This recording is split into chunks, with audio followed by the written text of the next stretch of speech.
The manila envelope sat on the kitchen counter like a coiled snake, waiting to strike. I stared at it for what felt like hours, though the clock on the microwave insisted only 3 minutes had passed. My hands trembled as I reached for it again, pulling out the photographs that had already burned themselves into my memory. Each image was a knife twist, my wife of 7 years, wrapped in another man's arms at that downtown hotel I'd passed 1,000 times. The private investigator had been thorough. Timestamps, locations, even credit card receipts from romantic dinners I'd never shared with her. 3 months, the report said. 3 months of lies while I worked double shifts at the manufacturing plant, believing we were building something together. Believing in us. I heard her car pull into the driveway, that familiar rumble of the sedan we'd bought together 2 years ago. The engine cut off. Car door slammed. Her heels clicked on the walkway, the expensive ones she'd bought last month, claiming they were on sale. Another lie, probably.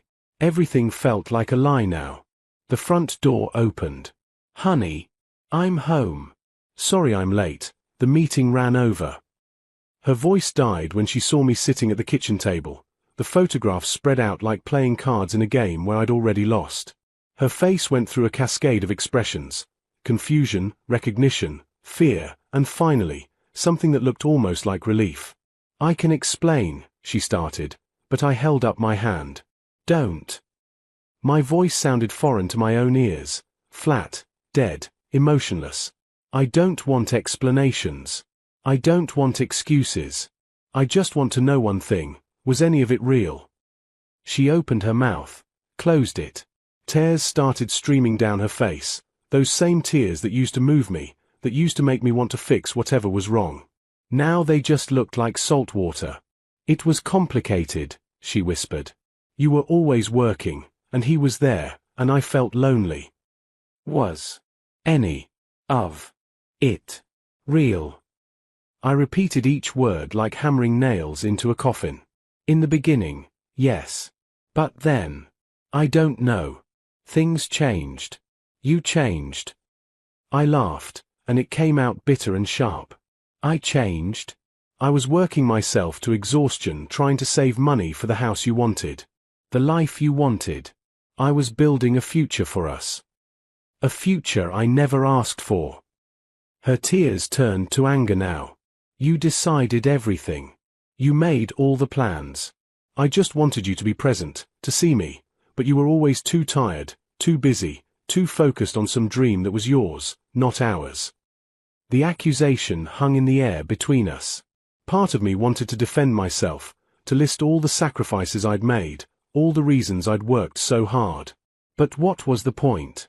She'd made her choice, and no amount of justification would change what she'd done. I stood up, my chair scraping against the linoleum we'd installed together one weekend, laughing and getting more glue on ourselves than on the floor. That memory felt like it belonged to different people now. "I'm leaving," I said simply. "What? Where will you go? We need to talk about this, we need to figure out." "There's nothing to figure out.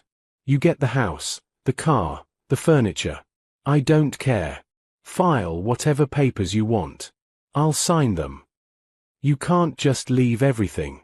What about your things? Your clothes, your books?"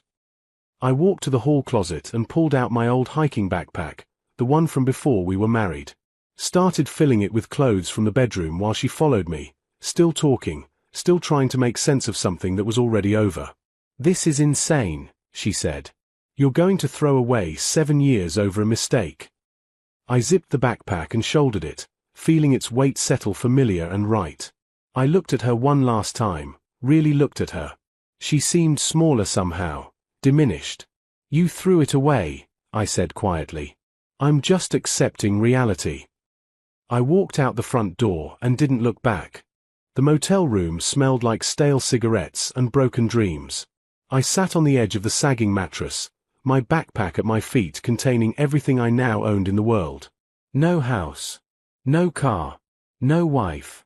Just 32 years old and starting over from absolute zero. No, from negative numbers, because the emptiness inside felt like debt I'd be paying off forever.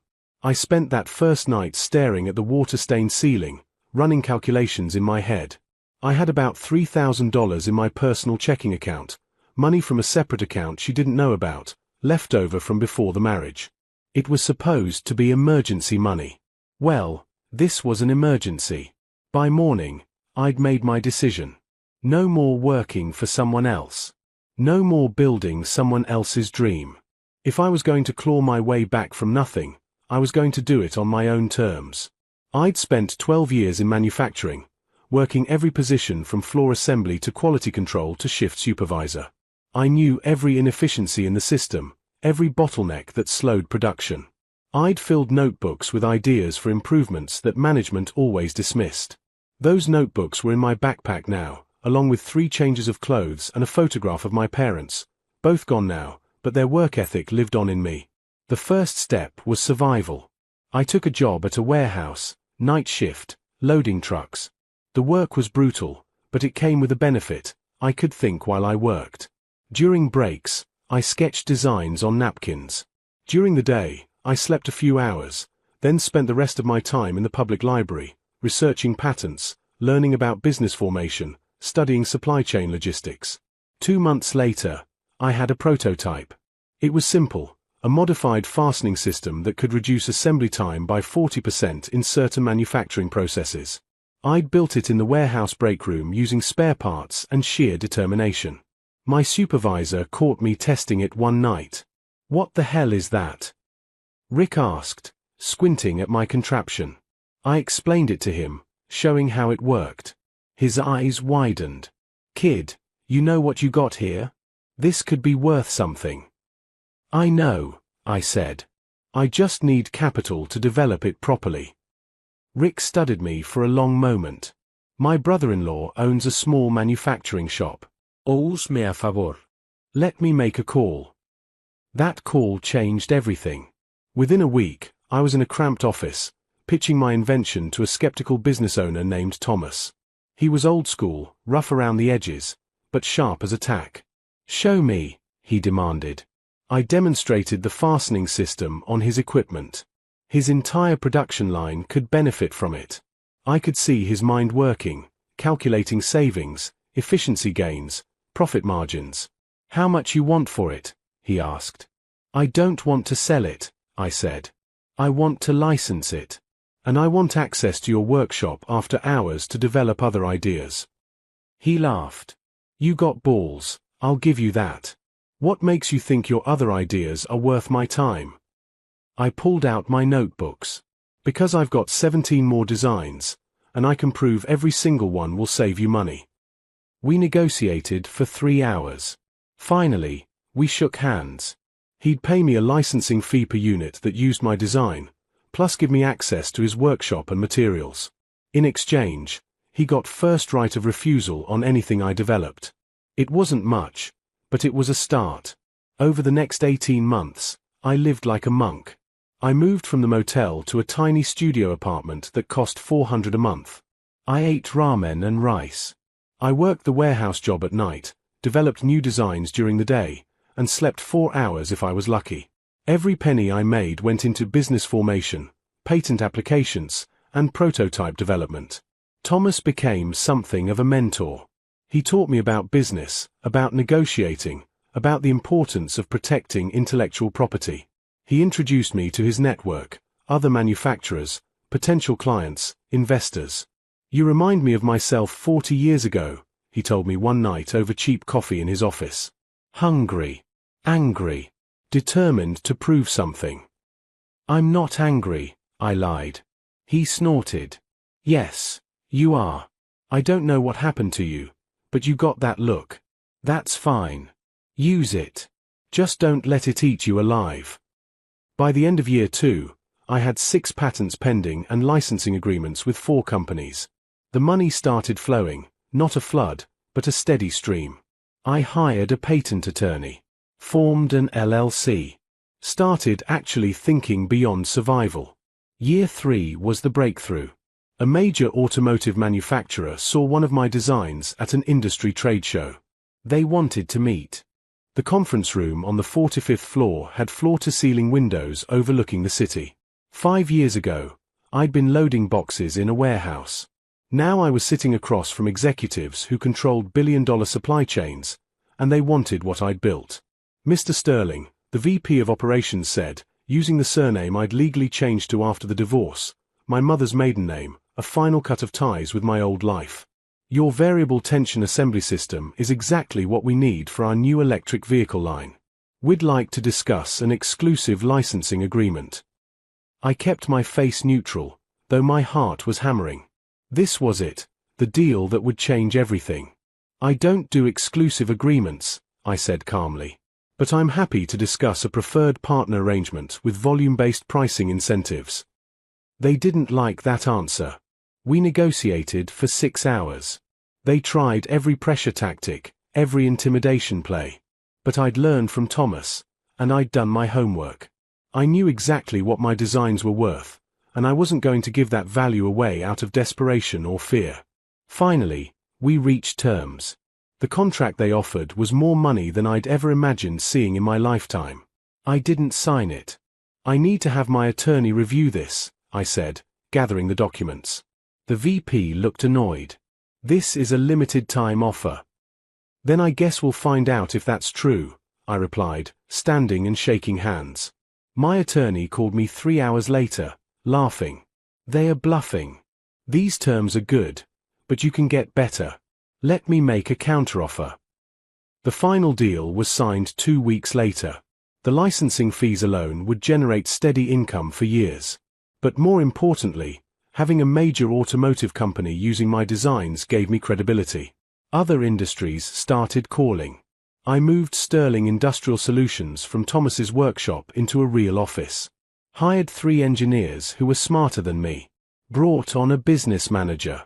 Started focusing not just on my own designs but on acquiring patents from independent inventors who didn't know how to monetize their ideas. We became a patent licensing powerhouse. I paid inventors fair prices for their work, then leveraged my growing network to get those designs into production. Everyone made money. The company grew exponentially. By year 7, we had 43 employees. By year 8, we'd acquired 2 small manufacturing companies to prototype our designs in-house. By year 9, we were being courted by venture capital firms wanting to invest. I didn't need their money anymore, but I took their meetings anyway. Information was valuable. Networks were valuable. Understanding how the big players thought was valuable. The work consumed me completely. I poured everything into building something that couldn't be taken away, couldn't betray me, couldn't lie to me. Numbers didn't cheat. Patents didn't break promises. Success was measurable, concrete, real. Thomas retired and sold me his company at a discount. You earned this, he said. Just promise me you'll remember where you came from. I promised, and I meant it. I hired from warehouses, gave opportunities to people who'd been overlooked, created apprenticeship programs for workers who wanted to learn new skills. Sterling Industrial Solutions became known not just for innovation but for taking care of its people. But my personal life remained empty.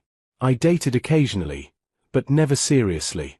Colleagues invited me to dinners, parties, events. I went to the ones that were necessary for business and declined the rest. My apartment, though nicer now, was still Spartan. I owned 4 suits, a reliable car, and a growing investment portfolio.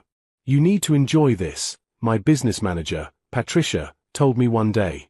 She was 50-something, sharp as a razor, and the closest thing I had to a friend. What's the point of all this success if you're just existing? I am enjoying it, I said, reviewing acquisition paperwork. No, you're achieving it. That's different. When's the last time you did something just because it made you happy?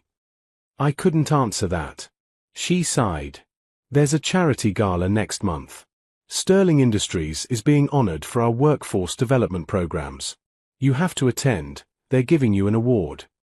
I hate those things. I know. Go anyway. Smile. Shake hands. Show the world you're human. It's good for the company image. So I agreed, not knowing that decision would bring my past crashing back into my present with the force of a wrecking ball. The ballroom was excessive. Crystal chandeliers, marble floors, tables draped in white linen with centerpieces that probably cost more than my first month's rent at that studio apartment. I wore a tailored tuxedo now instead of warehouse clothes, but I still felt out of place among old money and inherited wealth. Patricia worked the room like a pro, introducing me to potential clients and partners. I shook hands, made small talk, played the game. I'd gotten better at this over the years, learned to wear success like a comfortable jacket instead of an ill-fitting costume. "And this is Senator Crawford," Patricia said, steering me toward a distinguished man with silver hair. "Senator, this is James Sterling, founder and CEO of Sterling Industrial Solutions." We shook hands. The senator launched into praise for our apprenticeship programs. I half listened, nodding at appropriate moments, when I saw her. She was across the room, wearing an emerald dress that probably cost a month's salary. Her hair was different, shorter, styled expensively. She'd aged, of course, but hadn't we all? She was with a man, mid-40s, soft around the middle, laughing too loud at someone's joke. My heart didn't skip. I didn't feel the old wound tear open. Instead, there was just nothing. Distant recognition, like seeing a stranger who vaguely resembled someone you used to know. She hadn't seen me yet. I had time to leave, to avoid the confrontation entirely. But something kept me rooted. Curiosity maybe. Or closure. Or just the simple fact that I'd spent 10 years rebuilding myself, and I wasn't going to run anymore. "Excuse me, Senator," I said politely. "I need to speak with someone." I crossed the ballroom, Patricia beside me asking who we were approaching. The crowd seemed to part naturally. Success has a gravity that draws attention and creates space simultaneously. I stopped at their table. She was reaching for her wine glass when she looked up and saw me.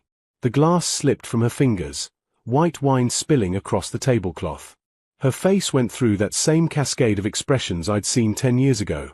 Confusion, recognition, shock. "Hello, Rebecca," I said calmly. Her companion stood up, hand extended. "I'm sorry, do we know?" "No," I said, not taking my eyes off her. "We don't know each other. But Rebecca and I were married once. A lifetime ago." She'd gone pale. "James? I didn't know. I mean, I heard you'd done well, but I didn't realize that I'd be here." I finished. "Yes, well, life is full of surprises." Patricia, sensing the tension, excused herself tactfully. The man, Rebecca's date or husband or whatever he was, looked between us uncertainly. "Richard," Rebecca said weakly, This is my ex-husband." Richard's eyes widened with recognition. "You're the James Sterling? From Sterling Industrial Solutions? We use your components in our medical devices. Your work is revolutionary." "Thank you," I said simply. An awkward silence fell. Rebecca kept staring at me like I was a ghost, tears beginning to form in her eyes. The confident woman in the expensive dress was crumbling before my eyes, and I felt nothing. No satisfaction. No vindication. Just emptiness. "You look good," she finally managed. "Successful. Happy." 2 out of 3 isn't bad, I replied. She started, then stopped. Tears were flowing freely now. "I'm so sorry. For everything. I was young and stupid and selfish, and I threw away." "The past," I interrupted gently. "You threw away the past. Which is exactly where it belongs." Rebecca stood abruptly, nearly knocking over her chair. "Can we talk? Please? Just for a minute." Richard looked uncomfortable but nodded his permission. I almost declined. What was there to say after 10 years? But something in her desperation made me agree. We walked to a quiet corner of the ballroom, near tall windows that looked out over the city lights. "I destroyed you," she said immediately, voice cracking. "I destroyed us. And you became this." She gestured vaguely at everything. "You became everything you were supposed to become, and I wasn't there for it." "No," I agreed. "You weren't. Do you hate me?" The question came out small, broken. I considered it honestly. I did. For a long time, I hated you. I used that hate as fuel. Every exhausting night, every rejection, every setback, I survived it all by reminding myself that succeeding meant proving you wrong. She flinched like I'd struck her. But somewhere along the way, I continued, the hate burned out. It consumed everything it needed to consume, and then there was just emptiness. And I had to figure out how to build something in that empty space. Something that wasn't about you, or us, or what we were supposed to be. I've thought about you every single day, she whispered. I married Richard 2 years ago, and he's good to me, but I think about you. About what I did. About who you were and who I destroyed. You didn't destroy me, Rebecca. You destroyed us. There's a difference. I'm still here. She was fully crying now, mascara running down her cheeks. I saw the article about your company in the business section last year. I saw your picture, and I couldn't breathe. I realized what I'd given up. What I'd thrown away. And for what? A 3-month affair with a man I didn't even love. I was so stupid, so incredibly stupid. Stop, I said firmly. This isn't about you being stupid or making mistakes. This is about choices and consequences. You made a choice. That choice had consequences. I made different choices. Those had consequences too. What consequences? You're successful, wealthy, respected. I'm alone, I said quietly. I built an empire on the ashes of everything I lost, and it's hollow. I have employees who depend on me, contracts worth millions, patents that will outlive me. But I go home to an empty apartment every night and realize I've forgotten how to let anyone in. I've forgotten how to trust. How to be vulnerable. How to be anything other than focused and driven and successful. The honesty surprised me. I hadn't admitted that to anyone, barely admitted it to myself. Rebecca wiped her eyes. So we're both broken then. Just in different ways. Maybe, I said. Or maybe we're both exactly where we need to be. Could we? She started hesitantly. Could we try again? Start over? I know it's crazy, but seeing you here, knowing what we had. No. The word came out gentle but final. You were my last baggage, Rebecca. When I walked out of that house with just a backpack, I left behind everything that weighed me down. The hurt, the betrayal, the dreams we'd built together. I've spent 10 years building new dreams. Better dreams. Stronger ones. Dreams without room for anyone else, she asked, and there was real pain in the question. I paused, considering. Maybe that was true once. But lately, I've been wondering if it's time to change that. To figure out who I am when I'm not just achieving, when I'm not just proving something. Patricia, my business manager, she asked me when's the last time I did something just because it made me happy. I couldn't answer. What does make you happy? Rebecca asked. I thought about it. Really thought about it. I don't know anymore. I lost that somewhere along the way. But I'm starting to think I need to find out. Rebecca nodded slowly, understanding finally dawning. You're letting me go. Really letting me go. Yes, I said. And I think I'm letting myself go too. Letting go of the person I was when we were together. The person I became after we fell apart. All of it. What comes next then? I have no idea, I admitted, and for the first time in years, that uncertainty didn't terrify me. Maybe that's the point. I've been so focused on building something that can't be taken away that I forgot to build a life worth living. We stood in silence for a moment, watching the city lights blur through the windows. The gala continued behind us. Music, laughter, conversations that would lead to deals and partnerships and futures being shaped. Thank you, Rebecca said finally. For what? For not being cruel. For being honest. For showing me that even though I broke something precious, you didn't let it break you. Not permanently. We broke each other, I corrected. But we're both still here, still breathing, still trying to figure it out. That has to count for something. She smiled, sad but genuine. Take care of yourself, James. Really take care. Not just the business and the success, but you. The person underneath all of it. You too, Rebecca. Be happy. Really happy. Not guilty, not regretful, just happy. She squeezed my hand once, then walked back to her table where Richard waited, concern written across his face. I watched her explain, watched him put his arm around her protectively. She'd found something stable, if not passionate. She'd found safe harbor after the storm she'd created. That was something. Patricia appeared at my elbow. You okay? Yeah, I said, and meant it. I think I actually am. Who was she? Someone I used to know. Someone who taught me hard lessons I needed to learn. Patricia studied my face. The gala is winding down. You want to skip the networking dinner afterward? I almost said yes, almost retreated to my safe, empty apartment and my comfortable isolation. But something had shifted in that conversation with Rebecca. Some weight I'd been carrying for 10 years had finally been set down. No, I said. Let's go to dinner. And tomorrow, I want you to look into those charity proposals that keep coming across my desk.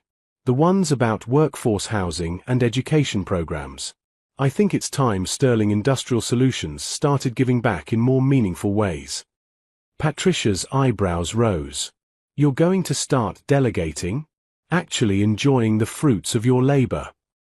I'm going to start living, I corrected. There's a difference between existing and living. I've been existing for a decade. Building, achieving, proving. It's time to figure out what living looks like. We headed toward the dinner, and for the first time since that night I'd walked out with just a backpack. I felt light. Not happy, not yet. But lighter. Like I'd been carrying a weight I'd forgotten was there until I finally set it down. The ballroom doors closed behind us, and somewhere in that glittering crowd, Rebecca and her life continued on their own trajectory. Our paths had crossed one final time, and now they diverged completely. No more regret. No more what ifs. No more defining myself by what I'd lost. Just possibility. Uncertain, terrifying, beautiful possibility. The next morning, I stood in my office looking out over the city. Patricia came in with coffee and a knowing smile. You're different, she observed. I'm trying to be, I admitted. 10 years is a long time to be at war with your own past. So what now?